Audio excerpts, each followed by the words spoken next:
We begin today's recording by acknowledging the traditional custodians of the land on which we are on. I am on Burrawang land. Where are you, Breezer? I am on the land of the Djajarurrung people. We pay our respects to the elders past and present and extend that respect to our Aboriginal and Torres Strait Islander peoples who are tuning in today. And wherever you're listening to the potty today, make sure you know whose land you're on.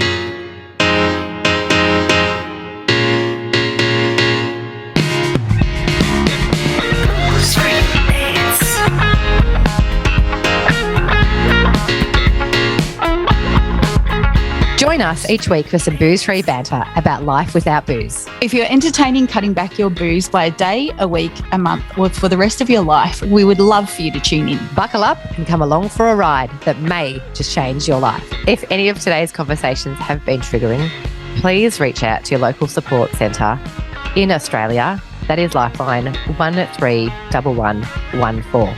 Let's crack a bottle, Meso. Let's crack it. What have you got in your hot little hand? I have got the Altina non-alc wine finger lime Sauvignon Blanc from the Liberate collection. Love that. Zesty fresh. Zesty fresh. And I actually had this about a month ago and highly recommend. Love it. Delicious. Yum, yum. Yum, yum. And talked about yum, yum Kakadu plum. How do you like that? I got the Kakadu plum rosé. It's so good.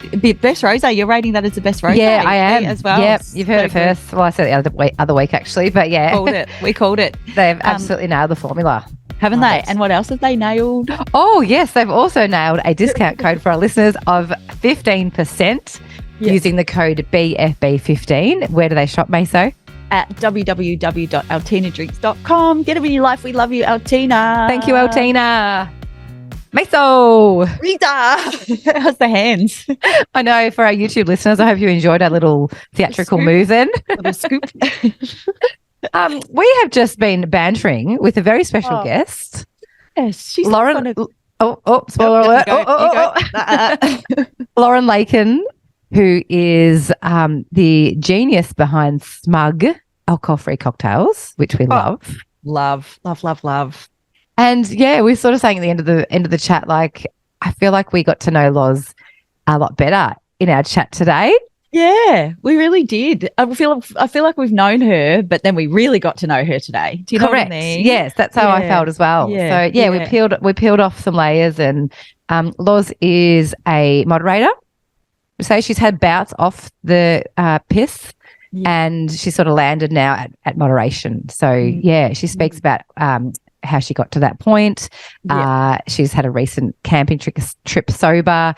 And, yeah, she tells about her hangovers, about some of the stupid stuff she's done. All relatable. But I think her why was something that really struck me, Meso, which you'll hear about in the potty. So it's a really important why, and that really, struck home with me. Too right. Oh, she's dynamite, isn't she? She's full of beans. She really is. She's loud and fun. We love this chat. Let's get amongst it with Loz, shall we, Meso? Let's do it. Let's bring her in. A big, warm, booze-free Bands with Buddies welcome to Loz Lakkin. Welcome, Loz. Welcome, Loz. Thanks, guys. Good to see you. I feel like we're on the other side of the bar today because normally it's you asking us questions, but now we're going to be asking you questions. I know. I'm very nervous about that. Sweaty hands.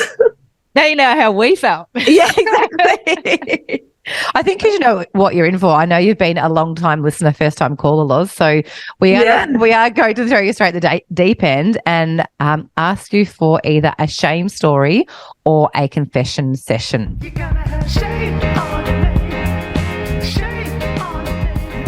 You know what? When you sent me these questions, I was going through them, and it was really like a therapy session, because I think my way of coping with all of the stuff that I did back in my drinking days was to push it down so far deep that I don't think about it anymore. Like I honestly don't think about these things as my way of just thinking that I'm not actually a shit person. So, I really came up with, like, there was two stories. I'll share the first one and then I'll see if I feel brave enough to share the second. Okay, we've got you. So I was back when Kit and I got married. We went away to the US for our honeymoon, And like it was an amazing experience, amazing holiday. My husband is American, so I wanted to go back and see his family and see all of that. And it was awesome. But we drank every single day, every day, because you're on holidays and you're catching up with people. And I think the accumulation of that drinking, and I now know that now because of my own relationship with alcohol, now I can look back. But the accumulation of drinking, it honestly changed my personality so much. I have this vivid memory tucked deep down of we were in California. We were staying with some of his friends, and like his friend and the girlfriend, and we're in this hot tub. And everybody in California is like glam, like so glam. And the drinking every day, I turned into this absolutely jealous, spiteful, terrible person. I feel so mortified when I think back to the way I acted to these girls they didn't know me. They were just friends of the friends that were there in the hot tub. And I was so angry at Kit for even talking to them. I didn't want him to play pool with them. I didn't want, like, don't you dare get in the hot tub with them. I was telling him to tell them not to drink my drinks because I only bought so many drinks, and if they drink those, then what am I going to drink? Like, I see you guys touching your mouth because it's like who is this person? I honestly, I feel shaky telling you that because that's not who I am as a person deep down, but I became that person. I just ruined that part of the holiday for us. And I hope I never have to see those people again. They're probably like, you're crazy. Like, you're married to this guy. He could not be more in love with you at this point, that he doesn't want anybody else. Yet alcohol made me so insecure about myself, about my relationship. It made me like, it was like this little devil voice in my head that just kept telling me that everyone was out to get me and that I wasn't good enough and these girls are so hot. You shouldn't get in the tub with them and blah, blah, blah. Like, it's terrible. So anyway, I looked back on that story and I thought, oh, I'm so glad that I will not do that again.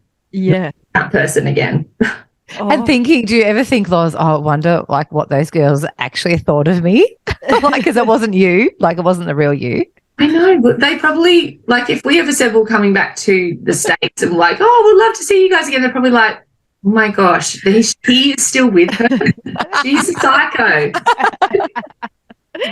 The reason why I was laughing so much, because I can hard relate, because some of the stupid shit that I've done, I'm like, that's not even me. Who was that girl? And the fact, like, the being upset about them drinking my drinks, like, I'm so protective of my alcohol. Oh, like, don't drink my drinks. Like, they're mine. Although probably if I turned up with non-alcs now, I'd probably be like that as well. With those, because I've only got so many and you guys have heaps of alcohol. And protect them.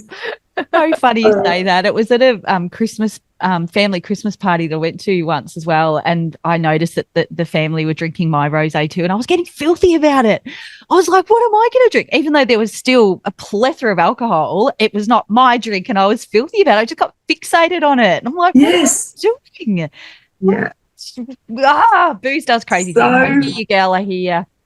Loud and clear. Yeah, my other shame story was I was 18 and I was on the very last family holiday we ended up doing, actually, with my family. We went away to the Gold Coast, and I was the only one who was 18. My brothers are younger than me, not much younger, but they couldn't go out. So I went out and I was meeting up with other people in Queensland that I knew, and one of them happened to be my best friend's boyfriend at the time, and you can probably see where this story is going. Yeah. And anyway, I ended up hooking up with him, and whoopsie. Yeah, so I obviously felt terrible the next day when I realized, well, I knew what I was doing at the time. I shouldn't say realize, because I don't believe you ever don't know what you're doing at the time. Like, at the time I still knew, I just didn't care, which is the scary thing. So I hooked up with him, but then I didn't tell her. And it was like months and months, I don't even know, months later, where he confessed to her what had happened. And she called me in the middle of the night. I was still living at home with my parents because I was like 18 years old. And I just remember like feeling like my heart had been ripped out. And we didn't speak for years after that, obviously. She cut me from her life, rightfully so. But not only do I hold shame over that particular incident and the fact that I could do that I'm the type of person that could do that and make those decisions, was that then from there, because I lost her, I started hanging out with a whole different group of people, which really sent me down another path of doing a lot more other things, recreational things that I probably wouldn't have gotten into had I stayed friends with her, who was so stable and sensible and on the right path. So it was, looking back, I was reflecting on how alcohol has impacted my life so greatly with that one decision. Then it just put me down this totally different path. And also just that all that guilt and shame that I hold around the fact that I could do that I was that person that did that to my best friend of all people.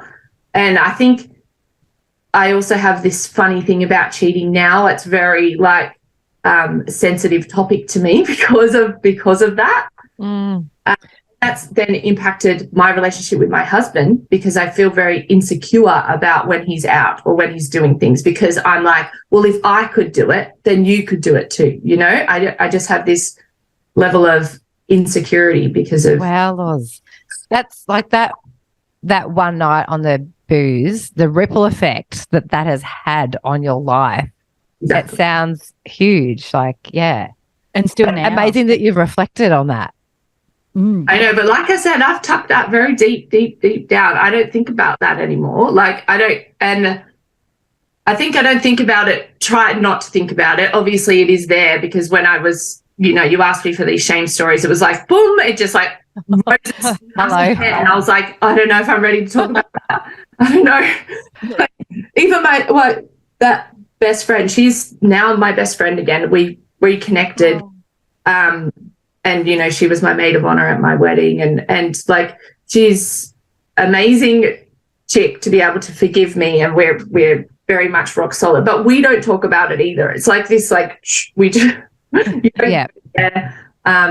You like to think that was an 18-year-old version of myself that made that decision, and 36-year-old version wouldn't make that same choice. And that's how I have to think. Yeah. How did you rekindle?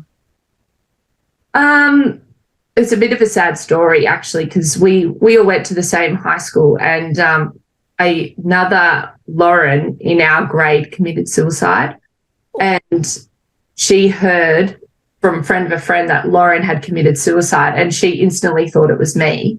And she just was like, that kind of made her think, couldn't not have, like, what am I doing? Like, I need her in my life. Wow. It's over a stupid boy that was never going to go anywhere. But that unfortunate incident actually what brought us back together. Wow. Oh, gee whiz. Gee whiz. Yeah. You try and find, times like that, you do try and find silver linings, and that's your silver lining there. Yeah. Well, Loz, you can still feel that pain. That's a big start. That's a massive start to the body. Where are we going to go from here? I know. I told you. I was like, this is a therapy session, girls. Thank you for sharing, particularly that was so deep down. Obviously, the stories you probably haven't, seen the light of day for a long, long time. So thank you for sharing. And as we said, we have no doubt there were so many people who'll be able to relate. And it's all alcohol fueled, and that's exactly why we share these shame stories and confession sessions, to highlight the stupid, fucked up shit we do that we wouldn't do sober, and what alcohol can do to our brains to send us sideways. So thank you, Loz. Thank you. Loz. Yeah. So reflection section, we love to talk about now, this new little segment. We ask you to describe 3 words to describe yourself when you were drinking, and 3 words to describe yourself off the gas now. Let's hear it. Okay, drinking me. Impulsive. Love that. Humanitative. What was that one? Sorry. Argumentative. Oh, argumentative. I thought you said humanity. Yes, I was like, no, what are we doing? Argumentative. I love a good biff up, you know. Oh, yeah, yep. Yeah. They're the pot of And it. boisterous. Oh, yeah, they're good. What was the last one? Sorry, my hearing must be out of whack today. Boisterous. Boisterous. I think you said boy stress, as in boys stress. Boisterous. Gee whiz. Yeah. I don't think I would have liked to have met the drinking loss. Oh, you would have liked it because I was up for anything. You know, when you first asked me, so I had these little phrases like up for anything, last man standing, like never say die. That was me, and always the life of the party. Like, but I look back and I thought I was so funny. Probably was like super cringe and quite obnoxious, probably. But I was like, so funny. Yeah, so funny, so funny, argumentative, boisterous. What was the first one again? Impulsive. Oh, hard relate to all of those. Yeah, they're rippers. absolutely. Aren't they? Yeah. What about now? Me now? Well, I'm still quite loud, so I'd say loud. When I go out, I'm still loud. Love that though. Yeah, I can say that. She's arrived. She's here. Yeah. Yeah, I don't really need alcohol to like elevate that. I'm already quite loud. Loud, still fun, still love, like still have a good time. Yeah. But I'm sensible. I know when to like call it a night. Yeah, good. They're so good. Love Solid. that. I love that you're still loud and fun. Yeah. Yeah. I think I've really realized that I don't need alcohol as much as I thought I needed it. Yeah, that's really interesting, isn't it? Well, let's talk about your camping trip. You had a little recent camping trip and you did drink. Yes, I did. I did. I did do camping trip. I did a camping trip. I did it sober, and it's the first sober camping trip I've ever done. And I think because camping and drinking are just like interconnected. Yeah. It's like when Kit and I, before we had kids, we did lots of camping trips, and honestly, we'd go to a case of cider a day because it was like you just start at lunch, you're just drinking almost like it's like apple juice kind of thing. At the end of the day, it was done, and I'm like, we need to buy more cider. It was just so interlinked, and even with now we got kids and we go away camping with the kids, it was like have the barbecue, the kids are riding on their bikes, you're having a glass of wine, like the cheese board, so interconnected. But I've been like, I've been really trying hard to actually be a mindful drinker, and I know this will come up in one of the later questions, but I realised, Breeza, actually, I was voice noting you a little while ago after you said that you had started to include some drinking, and at that point, I really started to drink a lot more than I was not drinking. So that slippery slope had started to happen. So then I really decided I need to start saying no more than I say yes, which is why I decided to do the sober camping trip. I was like, I need to challenge myself. I need to actually prove to myself that I can do shit sober, because I keep hiding behind this mindful drinking label and allowing myself to just drink whenever I really want. So I did it. I tell you what, it was fucking hard. It was really hard because I think that it was just everything was a trigger. Everything, that the whole going there, the people, the experiences, it wasn't like I had a reprieve of a safe space where I wasn't triggered to drink. So it was very hard. Thank goodness for alcohol-free drinks. I obviously took a bunch of Smug, but I also took wines. I took everything so that there was no ever feeling like I didn't have an option. But in saying that, everyone was so supportive. When I said I wasn't drinking, no one batted an eyelid. Everyone was like, yeah, cool. But the thing is, you think other people are going to care, but they don't. They actually really don't. They don't. They don't. They don't. Nah. They don't give a shit if I was drinking or not. So they didn't really care. I was still, like we were just speaking, I was still like, I got there and I was still like, right, let's play games, let's do this, blah, blah, blah. I think I actually elevated my excitement intentionally so that I didn't feel like I was being a wet blanket. And maybe that's something, if I decide to not drink longer and longer, I could get rid of that mask. But I feel like at the moment I'm almost like making up for not drinking by being extra fun. I get that. Yeah. You get that? Totally understand where you're coming from there. Yeah. Yeah. So I'm so glad I did it, but the wine witch in my head, so much inner chatter of just have one, no one will know. You don't even need to post it on Instagram. No one will know. Like your friends won't tell anyone, none of them. Like, Did you feel like at any point you were missing out, Loz? You know what? When I did have that little like feeling, I just had a non-alc option, and then that went away. It was just like the feeling of like everyone's going to the Eskies, and it's like, who wants a drink, blah, blah, blah. And in that little moment, I'm like, oh, I'm not going to be someone who's going to have a drink. And I just was like, oh, can I have a Smug, or can I have a wine? And then it was, and thank goodness for that, because they honestly got me through. Whatever works, hey. I think it's unreal that on your Instagram, I know you shared that it was hard. Like you said, it was hard, but you were so proud that you got through it. Yeah, I'm so proud. Which is incredible.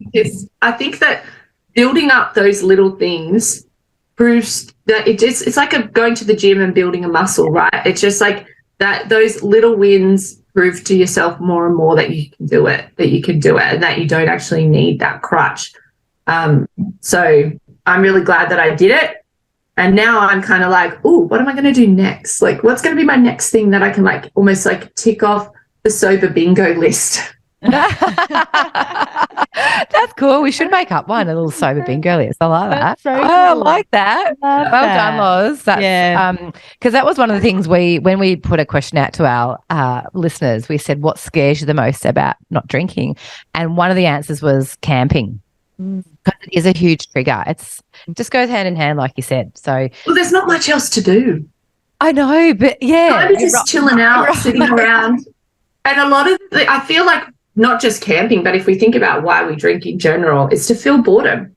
Like we just don't know what else to do, so we drink. Yes. Yes, I just like that. Well, we've just it's been entered into our lives that's just what you do. So because we haven't explored what else is outside that, do we? We just well done. Look at all the things we can do now. Yeah. Well, the thing that like I noticed with camping, the thing I was way more connected with my kids, especially. Usually when we go away camping, I have a wine and then I'm like, go play. Like, leave me alone. Like, I'm having a wine with the adults. I want to have adult conversation. I brought friends here for you. Go entertain yourself. Totally. Whereas then without that, I would like go, hang on, just stop that conversation 1 sec. I'll just take him to the park and I'll be back. Like, just, I was there and so fresh AF. No, I didn't, because you're still camping. Like, you're still camping. You're still sleeping on an air mattress. You're still tired. But don't you reckon when you get home, you unpack everything? You don't leave it there for days? That's so true. I wasn't like hungover where you just like, oh, I'll do that tomorrow, and then it doesn't happen until the following weekend. So, yeah, all that stuff got done. You're doing all those little things. You're still tired. So I feel like sometimes we paint sobriety with this like, oh my gosh, you're going to feel 100% of the time. You're going to feel amazing. That's just not life. Like, you're going to still have crappy days. You're going to still be tired. You'll still feel, sometimes I wake up and I'm like, I swear I didn't drink last night, but why do I feel hungover? Just like random days. You just feel crappy. But I had mental clarity. I wasn't cranky. So the next day, even though I was tired, I wasn't irritable. And when I get hungover, I'm just irritable. I'm like, the noise is getting to me. If you ask me for treats one more time, I'm going to blow up. Like, I get that to that really. But when I wasn't drinking, it was like, you can just deal. You can cope with all of it so much more. Yeah. Go on, patience. Well, very good job, Loz. Very proud of you. You should be proud of yourself as well. Yeah, amazing. Well done. So tell us, Loz, before you became sober curious, what was your drinking like? Honestly, I wore it like a bit of a badge of honor. I am over 6 foot tall. So for those people that have not met me in real life, I'm 6'1". I can drink like the guys, and I wore that as a badge of honor of being able to keep up with everyone. I think it really stems back to I come from quite a big drinking family, and even like my nana, she was like pinned up there for being the big drinker. Like, oh, nana, she drink VBs like nothing else, like. Go Nan. And people would say she can keep up with the guys. And as again, therapy session, thinking back to all this, I was like, I think that's where it came from, this need to be a good drinker and feel like that's a good thing. If you can drink with the others and hold your own, then that's a good thing. Mm. That was kind of embedded in me from a pretty young age. And then my parents, my brothers, like we all drank quite a lot, and it's very acceptable in our family. We would go out, and I was always the one up for the party. Like if you called me and I was already in my pajamas, I would go and get changed and go out, and I would meet you at the club. Like I was always up for it. And committed. Not that I would ever be on the couch in my pajamas on a Saturday night. Just no go zone. No, I was out Monday, I think Tuesday night and Wednesday possibly were the only nights I ever had at home when I was going out. Like I was out all the time, and loved it, loved drinking. And I during lockdown, living in Melbourne, I remember being on my stories just being like, I freaking love drinking. It is so fun. Like it's what's through this lockdown was just like drinking. I did love it. Gave a good red hot crack. It's very hard for me to put any labels on what I'm doing. I find that very tough because I still, the buzz from drinking is the part that I'm really struggling to give up. Yeah. It's the one thing I probably miss the most. Here you go. Yeah. It's tough. So it's like I have to weigh up that buzz versus all the other things that come with that, right? It's like it's not just about those few hours of fun. It's everything. Am I willing to have these 2 hours of fun to give up all this other stuff that's going to happen because of it? The lack of productivity, the sore head, all the crankiness, all the other stuff. That's what I have to keep playing in my mind to help you make the right choice. Are you in my head, Loz? Like that's exactly. I actually had a weekend in Melbourne last weekend. Oh, yeah, weekend is gone. And we went out to a beautiful restaurant and I had 2 drinks and we went to a bar and I had 1 drink and we could have stayed, but I'm like, I actually want to enjoy tomorrow because we had lots of stuff we wanted to do. And so we went home by 10:30. Yeah. And I was like, we could have ripped the lid off like massively, but I was like, not worth it. Yeah. Not worth it. Unreal. When there was a time that we used to pencil in a hangover, like the hangovers were just penciled in. It was just a non-negotiable hangover day where you'd be prepared with your Hydrolite and your toasted sandwiches and your all the things for the next day. Oh, how life has changed. So Kit, your hubby, Hot Kit. Don't get jealous. Did you say that. Hot Kit? Don't get jealous of that. Calm down, Loz. It's a hottie. It's fine. Hot Kit. Hi, Hot Kit. Hi, Hot Kit. You always love that. You'll be like, just play that snippet over and over again. Yeah. So he enjoys a drink. Do you find it challenging, like obviously moderating and not drinking together? Like, what's that like? Yeah, it's very interesting because of the timing of the question and what's been going on in our life right now. But for the most part, Kit is extremely supportive of me. He's like, when I said I wasn't drinking at camping, he was like, oh, like a bit shocked at first because it was like, you're not going to drink camping? Like, what? Yeah. But he's like, oh. And then stopped past Dan Murphy's, got wine, got non-alc wines for me because obviously I was taking Smug, but I wanted some wine as well. So he just, did that for me without even asking. So that was awesome. Love that. And then never any pressure while we were camping. He was like, when he was getting drinks for other people, he'd always just fill up mine, or here you go, here's yours. So amazing like that. The part that I find hard is the shared drinking experience. Yeah. That's the part that's challenging for me. Yeah. Because so much of our relationship was built on drinking. When we were in the like courting phase, like we've been married 10 years this year, but before that, all we did was go out to fancy restaurants and drink beautiful wine. Like, he really introduced me to high-end drinking of like amazing wines and cocktails and all the great things, right? And we had that connection, and some of my best memories are when we went out and we would go out and we would drink together. We'd get to that beautiful place of like being the perfect drunk, you know, where you're not like... Yes. Yeah, I know exactly what you mean.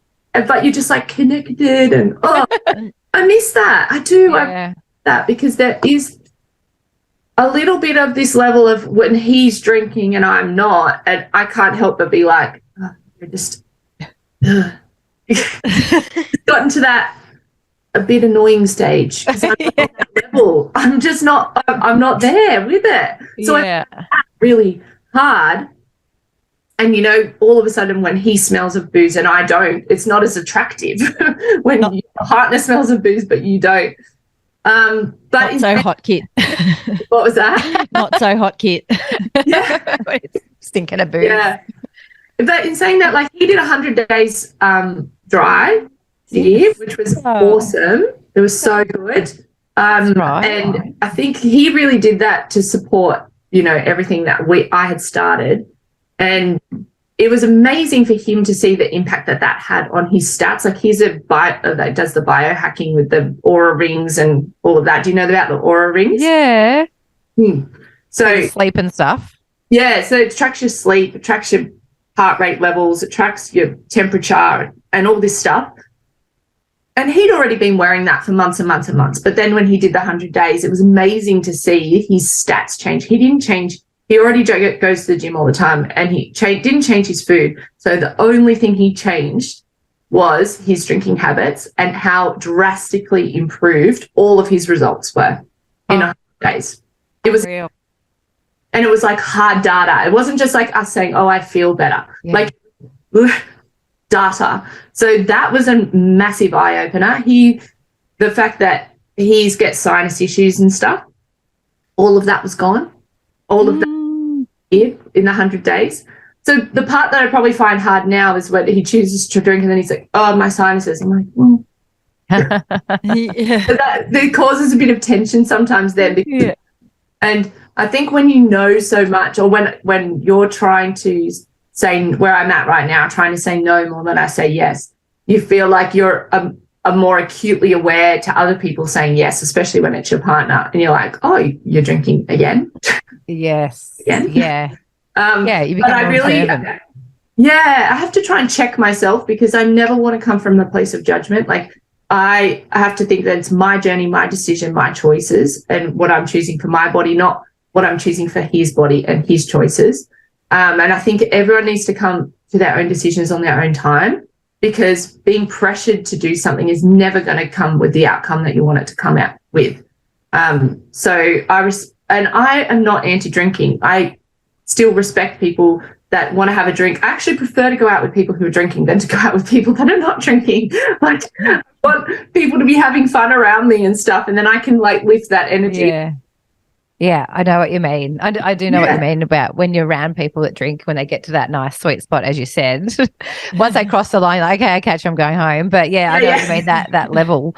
You touched on it before, Loz. Hangovers. Oh yeah. What did hangovers look like for you?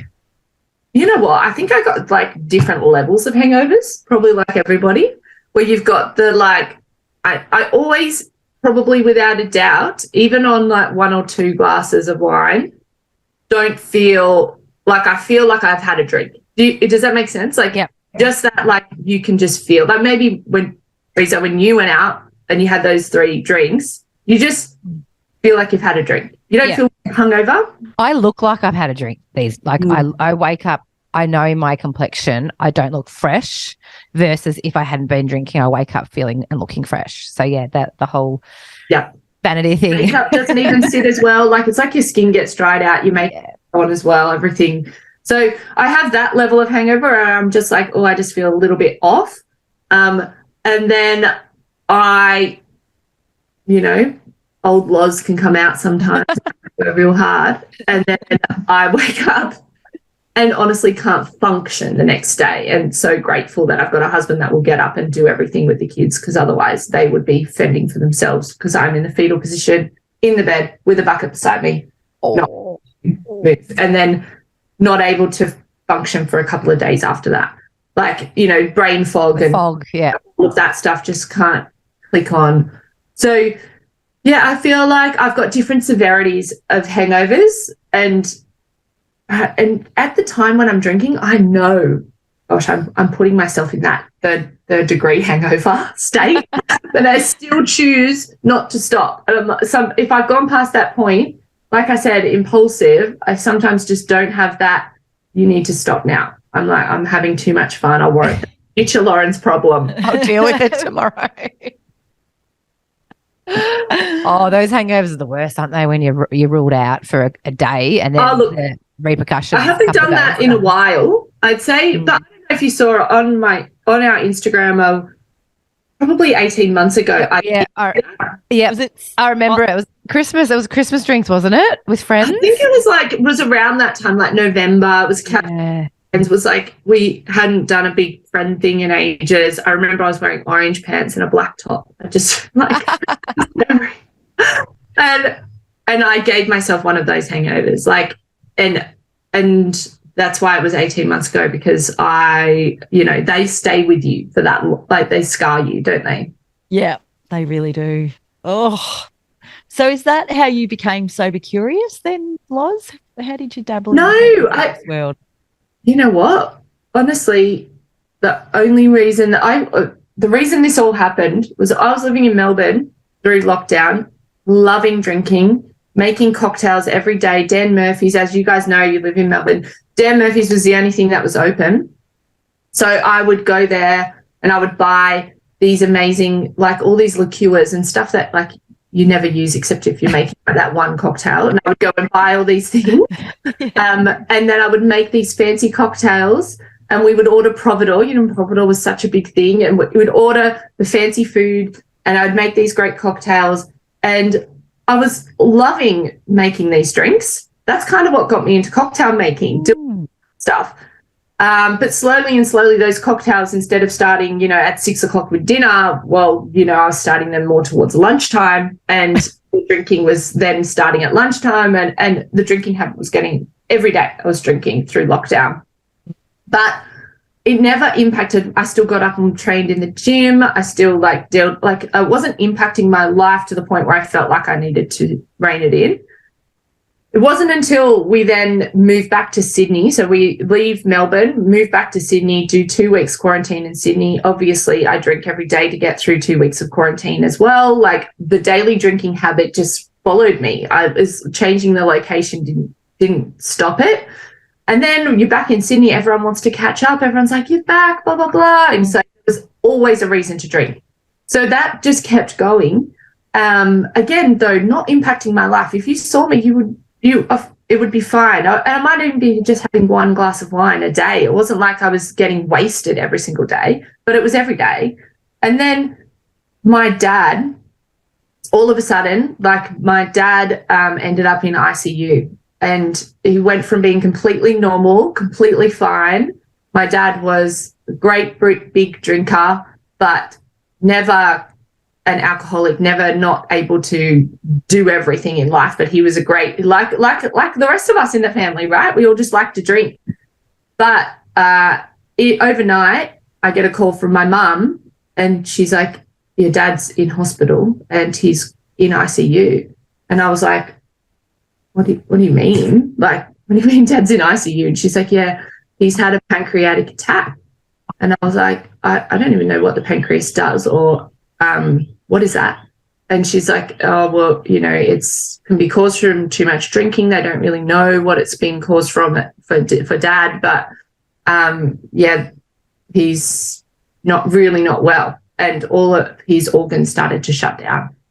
So he started to, like, liver shutting down, his lung shut down at one point, and he was in ICU for over a week, but then in hospital for 4 months. Oh, love.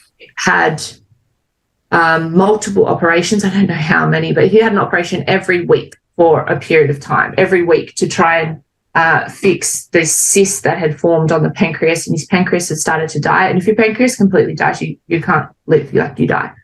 So that Dad going through that and it happening like this, like there was no warning, there was no he's getting sick and, you know, we got to change some lifestyle habits because this is happening. It was like literally he was hopping in the car, he started to get a sharp pain, he vomited, then the pain went through the roof and he ends up in hospital. That's how quick it happened.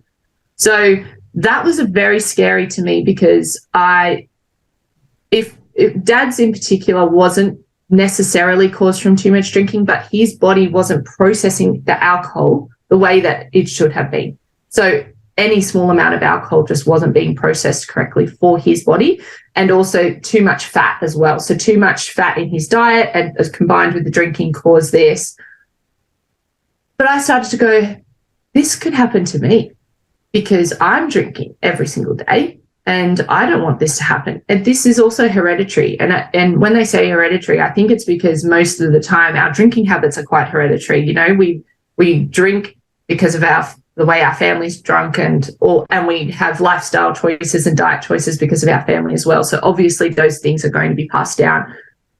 Dad getting really sick, I just went, no, I'm done. And it was like, I remember sitting on the couch, sitting next to Kit, and I was just like, I need a break. I'm done with drinking. And so from that day, I had 5 months of no drinking. Wow. 5 months. And that was kind of, in that time, I was supporting Dad because Dad has been told he can never drink a drop of alcohol ever again or he'll die. Wow. And I was supporting him, but also proving to myself that I needed to stop. I was drinking every day, and I didn't want that to happen to me. I didn't want to end up in ICU, and, you know, seeing what my dad went through was very traumatic, all the tubes and everything. I'm like, I do not want that. So that's what started the Sober Curious journey. And then that 5 months off, in that 5 months, just having that reflection of what alcohol was in my life and how much I was drinking, and how I wanted it to be moving forward. I really gave myself that space to have a clear head about it. Just doing 1 month wasn't enough. You know, I believe you really need to have a extended period of time to really see the impact that alcohol's playing. But I tell you, I had a hangover every single day for the first 30 days when I stopped drinking. Wow. Withdrawing. Every day.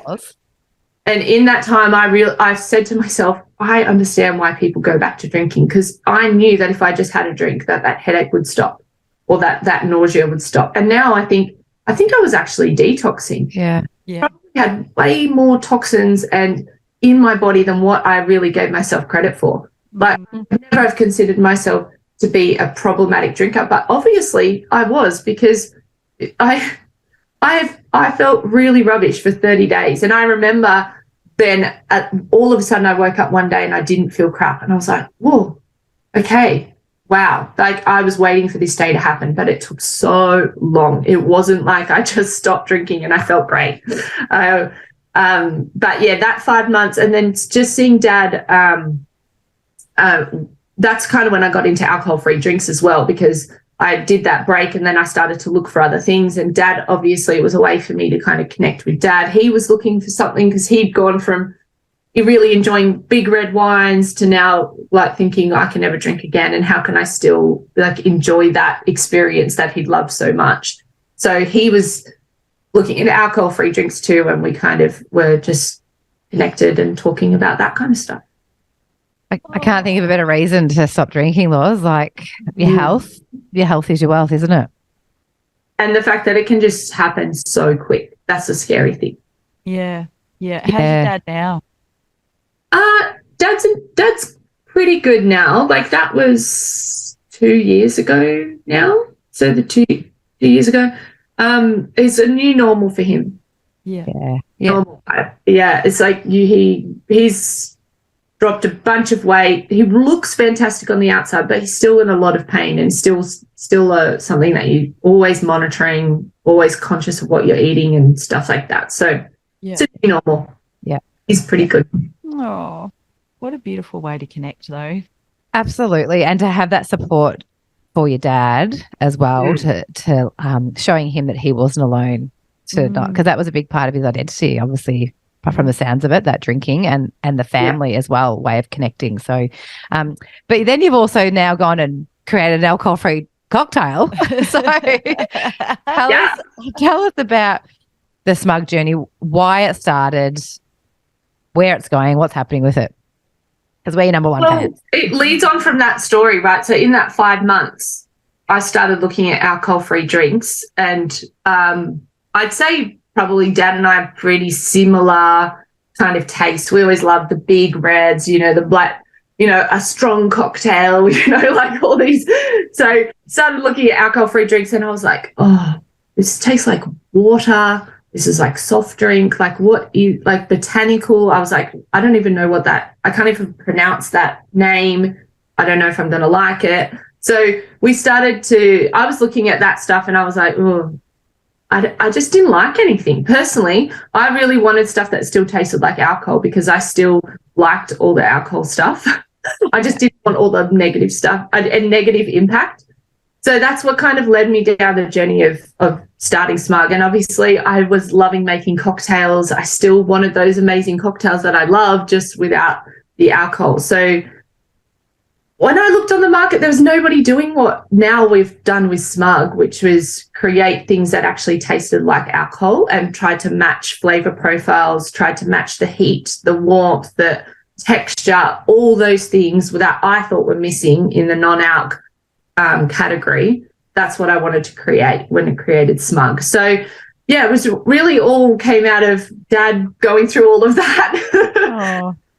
Stopping drinking and wanting to create a fun brand that was not preachy about alcohol. I really thought even in that 5 months, I never thought I would never drink again. And I don't ever want to put that label or that like constraint on me, because I always felt like I wanted to have the choice. I wanted to be able to choose to not drink or choose to drink, and it shouldn't matter either way. And then creating a drink that allowed me to just substitute it, that I wouldn't even know the difference between having one and not having one. That's what I really wanted to do, and not be preachy about sobriety and thinking that everybody needs to be sober. That was really important to me.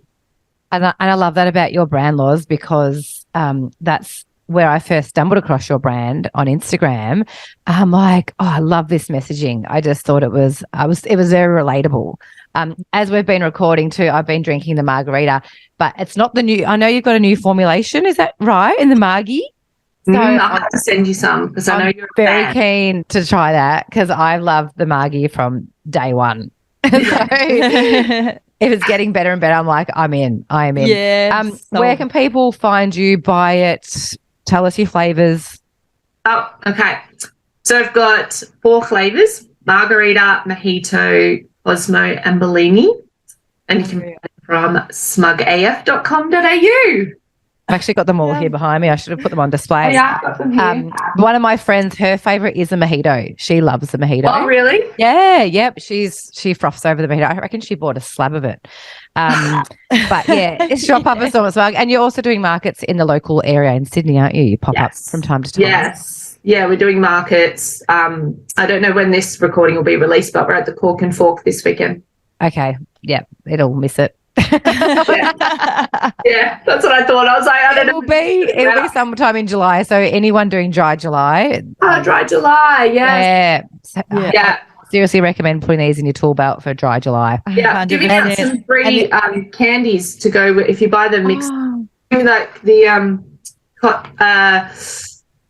cocktail candy have been nice enough to give us some of their lovely garnishes to go with the mixed. Oh, love it. It's so good. They're an absolute lifesaver because I really hammered the Margies, alcohol ones. So there was really great gear shift. They're so good. And, You've absolutely nailed the formula. And I think the other massive point of difference, which is great for venues, is they come in cans. So they're not wasted. Their bartenders aren't, spending 3 minutes plus creating a cocktail. They're just shaking, baking, chuck it in. So garnish, you're good to go. That's right. Yeah. And I really wanted to make stuff that was low sugar, low calories as well. Like, I think if I'm not going to drink, I don't want something that's full of sugar, and I may as well have had a Coke. I want to have something that's low sugar. But when I was formulating this, and you guys know, like we've tweaked these formulations a lot throughout the process because I want them to be as best as they can be. And we tried to make these no sugar. So I was doing the formulation originally, I was like, can you make it no sugar? It just didn't taste good. It was like, I was like, you know what? I taste first. So we made it low sugar. So it does have a little bit of sugar in there, but I think that's what gives it the whole mouthfeel, and that it's like salt on food. It makes everything else taste better. Yeah. It's to be taste first. Love this. You've thought of everything, Loz. Well done. Yeah. 100%. Thanks, guys. Righto. Breezer, are you on to rapid fire? You're over to you, Meso. It's your gig. Yeah, you wrote these and they're crackers. I don't want to steal your thunder. No, it's fine. It's fine. This is your segment, baby. These are breezes and they're absolute bangers, so I can't take any cred for them. So we're on to rapid fire. Are you ready, Loz? I'm a bit nervous. Okay, go. Okay. What percentage of the time do you wear your hair curly versus straight? Oh, good question. Gosh. I don't know. It depends on the curls, if they actually work or not, because most of the time they don't work and it ends up being straight. So aim the straightness, but the curls, sometimes they're just not tameable. I'm a different person, aren't I? Sometimes you can see me on Instagram and you're like, who is that person? Because I've got this crazy curly hair. Oh, it's just stunning. It's the most amazing mane. Gorgeous. Yeah. All right. If Smug Margarita had a partner, would it be A, Fabio, B, Sven, C, Carlos, or D, Sheila? If Margarita had a partner, definitely Fabio. I was thinking Carlos, but we'll go with Fabio. Yeah. That's so good. Tell us the best restaurant in Sydney. Oh, best restaurant in Sydney. What's the name of it? The one that I sent you to, Breezer. Yes, I knew you'd say that, and I can't remember it. Yeah. But it was amazing. It's the steakhouse. It's literally hidden. It's good. Literally, yeah. We'll put it in our show notes. Put it in the show notes when I look it up. I'm really bad at remembering names. I'm looking it up now as you're still talking. Okay. Right. I'll go on to the last question, Breezer. We'll come back, circle on that. And this is all right, Loz. Is there more carrots on your dinner plate or in your engagement ring? There's always room for more carrots on the engagement. Great answer. So I'll have to say dinner plate. We love your bling. That's so good. How good are those questions? Married 10 years. I need an upgrade. Yeah, time for another bit of bling on the finger. Bit more tears. They were great, Breezer. She's come up with some real crackers there. How funny. They were great. Meso, just before we wrap up the potty and jump into our last few segments, let's talk about our 2 new sponsors for season 3, starting off with Cinch Skin. I'm a massive fan. You're a massive fan. I've been using their Spray and Glow product. They're a skincare range. For the last 6 or so years I've been using it. I know you're all over their products too, aren't you, Meso? I am. I'm showcasing them right now. And the thing about the Cinch Skin is that it's skincare simplified. Makes it nice and easy. Yep. Uncomplicated, multi-benefit skincare routine packed with clinically proven ingredients for maximum results, and it's cruelty-free. We love it. And they have generously given our listeners a whopping 25% off, I should say. The discount code is BFB25. And where do they shop, Meso? Yes, at www.cinchskin.com. Yeah, you'll get amongst it. We love you, Cinch. Thanks for coming on board. And we've also got Gut Performance, which you use every single day. It's a prebiotic. And they've given us a discount code as well. It's BFB15 when you go to www.gutperformance.com. I'll just quickly .au. I'll just roll over and tell you the benefits. So peak performance when you're using Gut Performance can help with regularity, bloating, energy, skin, mood, immune system, digestion, and absorption of nutrients and inflammation levels. I've been using it, love it every single day. Will not go a day without it. So thank you, Gut Performance. We love you. Thank you. Phone fucking with the pH, so we don't give a F with the call or text. Phone fucking with the pH. I couldn't think of something completely just a straight phone fuck up. It was more of a also linking to a shame story. And it was again, when Kit and I were engaged, obviously we'd gone out Saturday night, had a massive night. He had gone off to play golf on Sunday. And in my anxiety, sitting in this, now I look back and I understand more of what was going on. To me, it felt like a normal Sunday. But in that moment, I was feeling probably it's completely insecure. And I messaged Kit while he's on the golf course, telling him that, you're flirting with all these girls. I don't think we should be getting married, blah, blah, blah. You're doing who are you? I know. Self-sabotage queen here. I'm pretty sure he played awesome golf from then on, really. I'm sure I really helped him that day. Then I just spent the rest of the time while he was playing golf literally crying in bed in this, what have I done? I've just pretty much broken up my engagement, thinking I have pushed him away. So I was just crying in bed. And he comes home and this is it is just so... sense he's got the emotional intelligence we all wish we had, right? So he is very calm and he came in and I'm crying in bed still, and he comes in and he's like, I'm not going anywhere, you can't push me away like that, and I love you and we're going to get married. And I was like, hot Kit for the win. Oh gosh. I love that phone fuck up. That's a great one. Yeah, hell yeah. Take the phone away from me when I've been. Absolutely. I found that before we go into our last thing, I found the restaurant. It's called the Gidley. The Gidley. Yes. Gidley. Also can back you up there, Loz, because it was amazing restaurant, amazing food. And speaking of phones, when you go in, they ask you to put your phones in this little pouch, and then they take the pouch away. Oh, I love it. I love that. I was like, that's brilliant. It's awesome.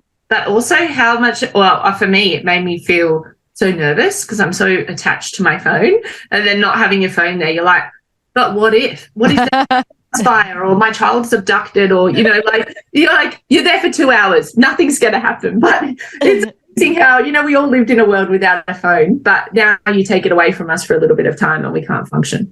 Yeah. But it's nice. It is nice. It's very nice, yeah. It's time for the recommendation of the week. You know what? I was thinking about a recommendation for a drink that I've tried recently. And I don't know if you guys have tried the new Songbird Shiraz. You tried? Oh, no.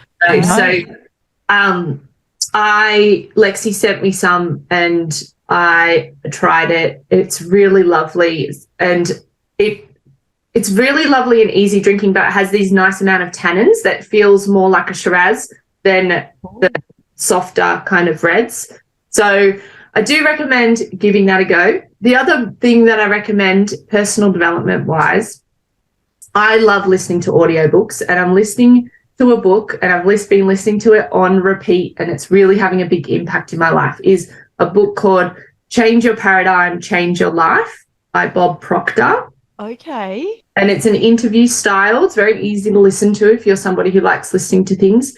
And it's very, very powerful messaging. And I've been listening to it on repeat and trying to implement some of those things. So I highly recommend giving that a listen. Ooh, are we going to my local bookshop and buying it? Because I do love a paperback. Yeah. And I love an audio, so I'll be tuning in. So this is good. Yeah. Yes. Great reco. Oh, they're fantastic recos. Yeah. What a sesh. What a great hit out here today. Lots. Yeah, thanks, girls. I feel very light now. Like I've got a chest. I feel like we know you a bit better too now, Loz. Like we obviously know each other in the sober sort of curious space, but I feel like we've just you're like an onion and we just peeled off some more layers today. I'm almost naked now, so that's what it is. It's time to wrap it up. Thank you, Loz. We appreciate your time. We know you're a busy bee running Smug and everything else in your life, so we do appreciate your time. Thanks for inviting me. So nice to be asking you questions. 100%. Loved it. Absolutely loved it. We so love this, Loz. We'll put your website, everything in the show notes, Instagram, all that, so people will know where to follow and also to purchase Smug. So thanks, Loz. Best Muggies ever. Yeah. Cheers to that. See you, Loz. Thank you. Loz. Bye. This podcast is proudly produced by our audio engineer, music extraordinaire, Eric Ladd. We love you, Eric.